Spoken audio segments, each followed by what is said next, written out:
Hello and welcome to Chasing Diecast Cars. Yes, I bought another Kyosho Ferrari on eBay, and yes, I know the previous videos I did on those Kyosho Ferraris don't get a lot of views, but I have to open up the box anyway. I have to put it together anyway, so why not do it on video? And if it turns out there's something wrong with it again, like the previous two, I have a video to refer to when I contact the seller, and that way I can get my money back partially or fully, like with the previous ones. So let's crack into it and open this box. So usually these are very well packaged.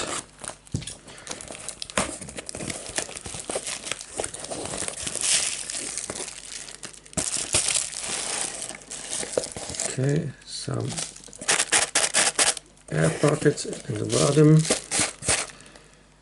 In the background you have my first 456 GT. Came without the box. This one comes with the box, although it was cheaper.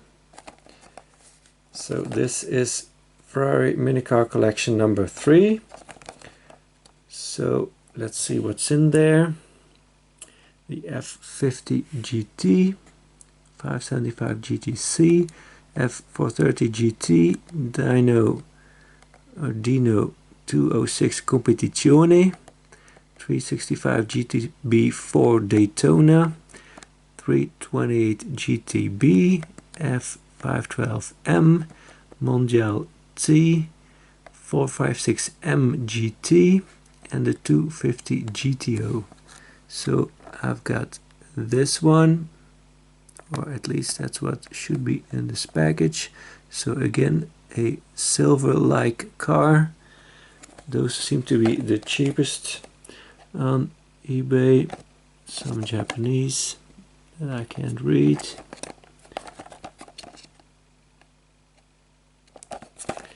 And here it says 456M GT from silver. The M stands for modificato, and that means modified in Italian. So this is kind of a facelift of the original 456 GT that you can see in the background. So let's cut this open and see what it looks like. It looks very much like the other one, but it's not really a silver, it's more like a champagne-like color. So it's nice to have different color than the other one.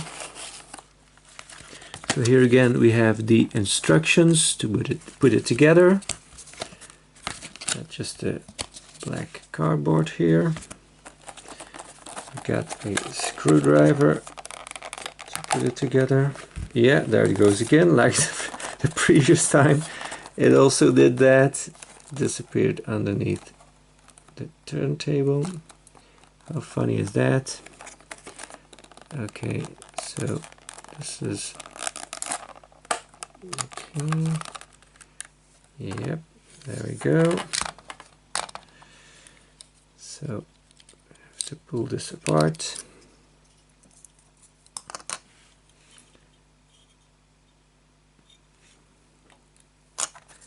And then this too.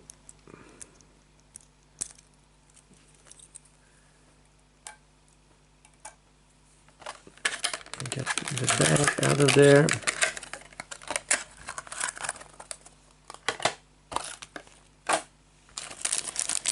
So here we have the parts. We have the axles, luckily with the rims attached to the axles, and the tires that just have to go on there.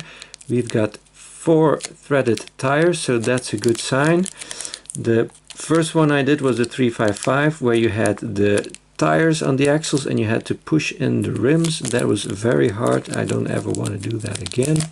So I'm not going to buy a Kyosho Ferrari from the minicar collection 2 or 1 anymore, because those have that system.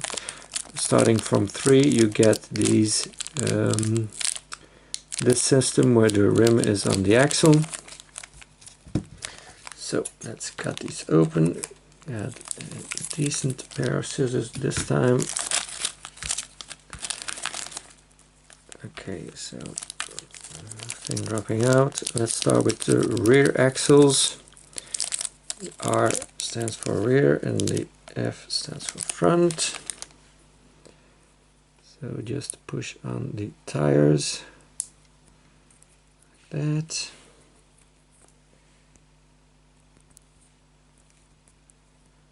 Very nice and good looking. This one is non-completely, yeah, that's better.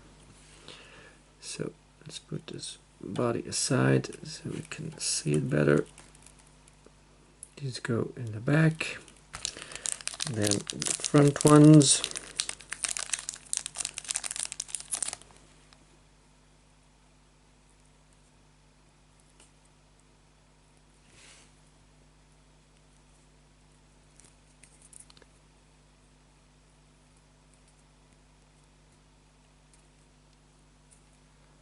There you go. So far so good. Everything looking fine and okay. I'm not really following the instructions. I kind of already know how this works. Done is the third one I've done so far. So these go in from the bottom and they just kind of, I would say, snap in place, but they kind of slide in there.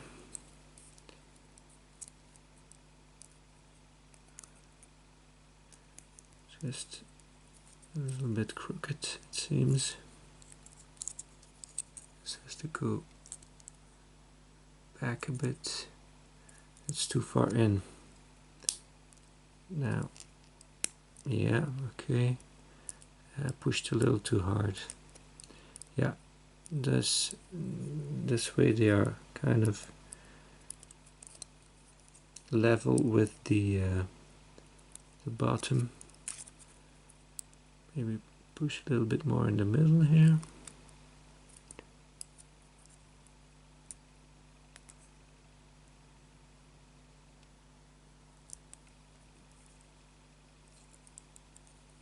Yeah, I think that's going to be fine.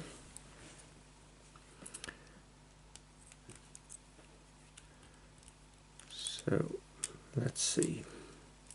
So we've got this thing here that has to go in here. So let's try to mate these two together in an orderly fashion.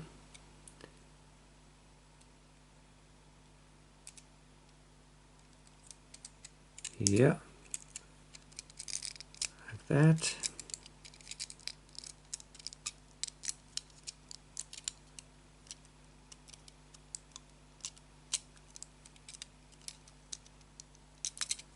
Looking good. Let's take a look at the interior before we put on the body. So this is a pretty nicely detailed interior. Seems to be more detailed than the previous ones I did, but maybe I just can't remember how they were. Looking nice. Okay, and then put on the body. That, click, click. Okay, seems okay to me. Then we got some screws to go in there. Have to dig out the, whoop, there goes the other Ferrari.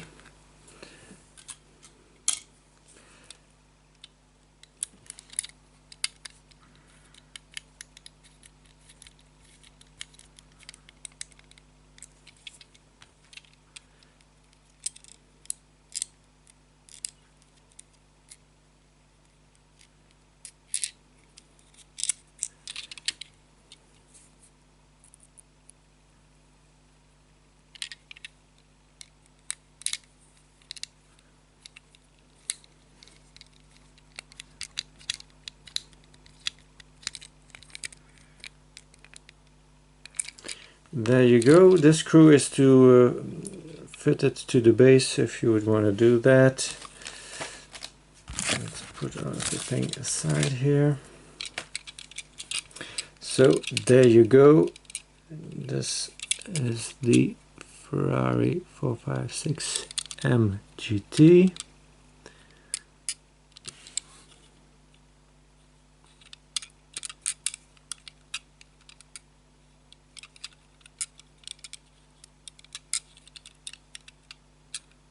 Everything looking fine so far. Don't see anything wrong with it at first glance, at least. No, it's looking good. Paint is not perfect on the roof, but you know, and here neither, but you know, it's okay. All in all, a good looking car. Let's first put it on the turntable, take a closer look on there, and then we put the two of them together.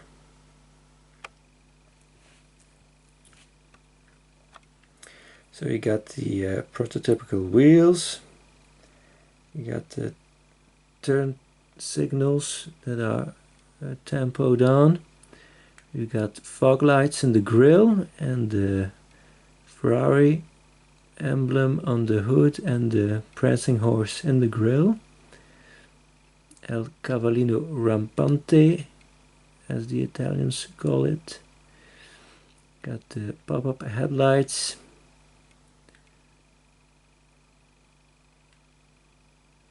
Got the indicator light on the front fender.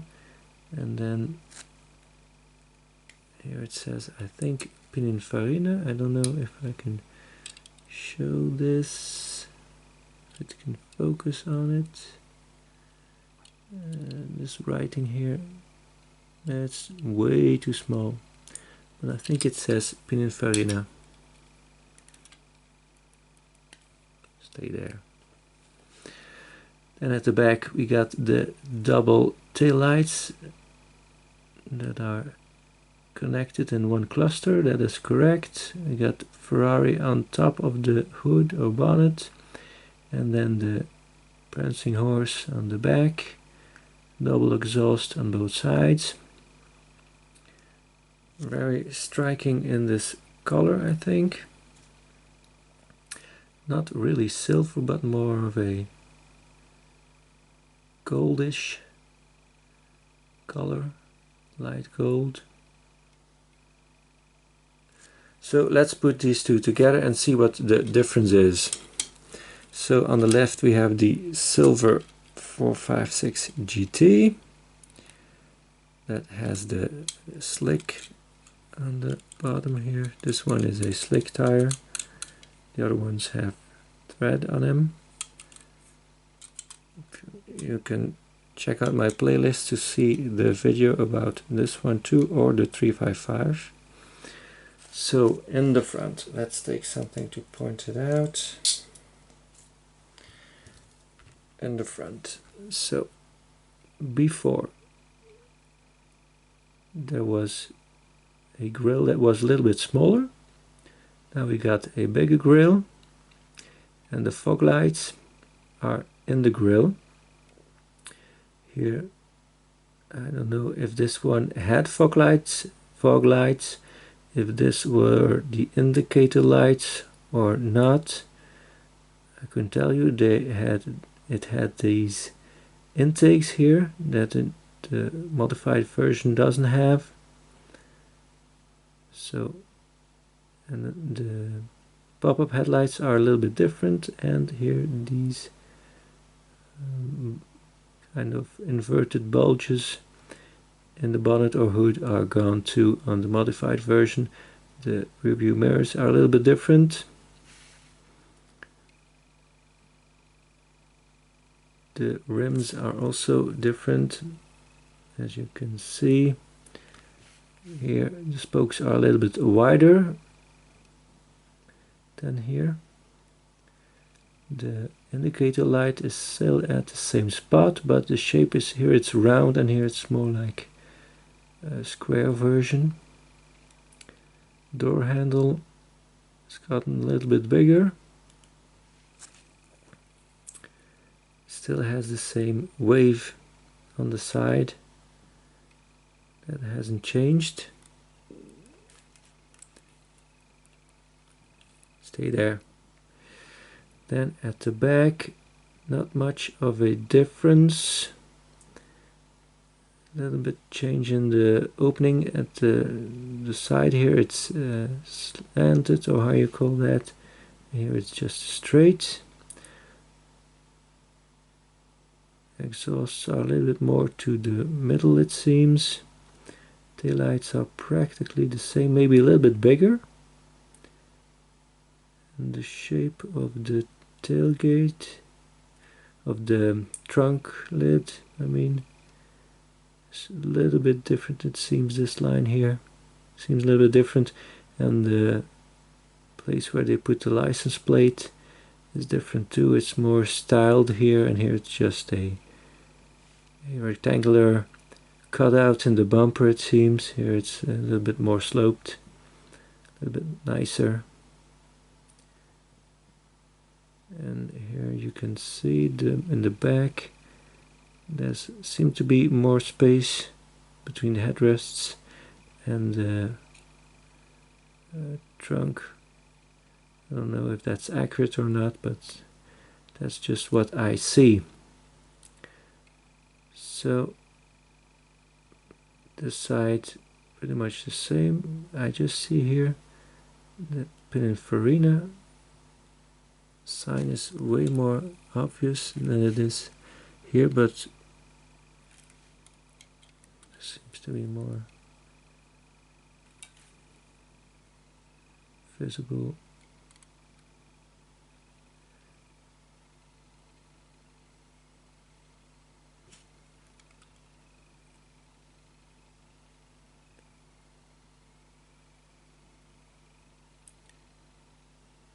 Yeah, it's hard to see. Yeah, it is very, very fine printing. Anyways, it's a little bit different on the old and on the new car. And I see now it seems like the place of the fuel filler cap here, it's a little bit more backwards than it is here.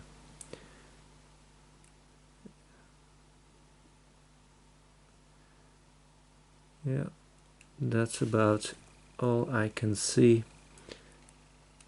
that differs on these two. So I hope you enjoyed this video.